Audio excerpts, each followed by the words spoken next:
Ever wonder how a single city could grow to rule the known world and then vanish into the pages of history? Let's take a whirlwind tour through over 1,000 years of the Roman Empire, all in just 12 minutes. From its mythical beginnings to its lasting legacy, this is the story of Rome. Our story begins around 753 BC on the banks of the Tiber River. Legend tells us of twin brothers, Romulus and Remus, suckled by a she-wolf. Romulus eventually founded a city on the Palatine Hill, a city that would one day be known as Rome. This small settlement, initially ruled by kings, was just a tiny spark. But that spark was about to ignite a fire that would engulf the Mediterranean. Around 509 BC, the Romans had enough of kings. They overthrew their last monarch and established a new form of government, the Republic. The Senatus Populus Romanus, or SPQR, the Senate and people of Rome. Power was shared, theoretically, between the aristocratic senators and the common citizens. This new system fueled an incredible expansion. Driven by ambition and a highly disciplined military, Rome's legions marched out, conquering their neighbors one by one. First, they took control of the Italian peninsula. Then, they set their sights on a formidable rival across the sea, Carthage. The Punic Wars were a series of epic conflicts that defined the Republic. We all know the story of Hannibal, the Carthaginian general who daringly crossed the Alps with elephants to attack Rome on its own turf. He inflicted devastating losses, but Rome's resilience was unbreakable. After decades of brutal warfare, Rome emerged victorious, destroying Carthage and gaining control of the western Mediterranean. The Republic was now a superpower, with wealth and slaves pouring in from its new provinces. But this rapid expansion came at a cost. The vast influx of wealth widened the gap between the rich and the poor. Powerful generals, loyal more to their soldiers than to the state, began to dominate politics. This era of civil strife gave rise to one of history's most famous figures, Gaius Julius Caesar.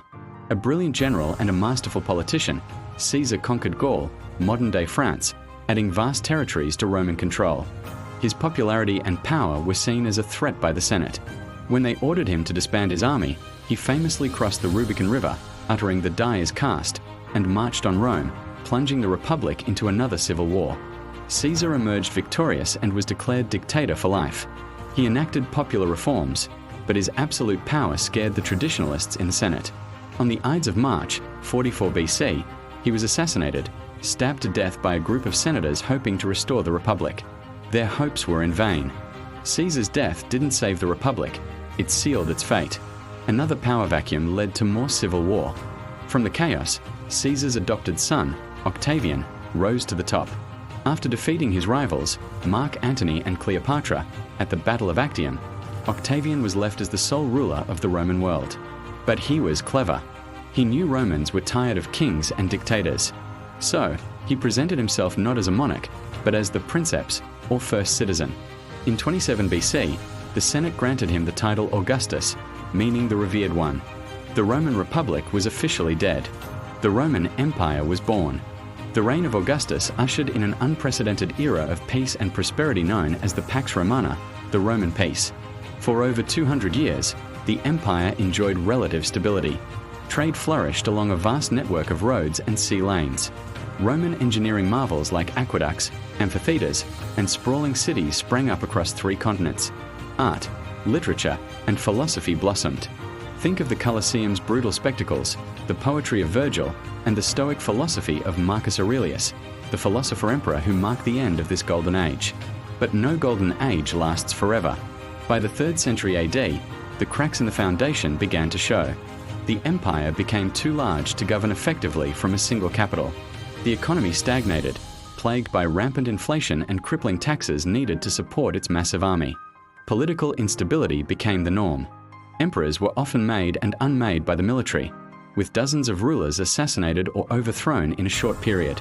The crisis of the 3rd century nearly tore the empire apart. Emperors like Diocletian and Constantine tried to stop the rot. Diocletian split the empire into an eastern and a western half to make it more manageable. Constantine moved the capital from Rome to a new city he named Constantinople, modern-day Istanbul, and he became the first Christian emperor, a decision that would profoundly change the course of Western civilization. These reforms provided temporary relief, but the decline in the West was relentless. The final blows came from outside. Waves of barbarian tribes, Goths, Vandals, and Huns led by the fearsome Attila began to press on the empire's borders. Weakened from within and unable to defend its vast frontiers, the Western Roman Empire began to crumble.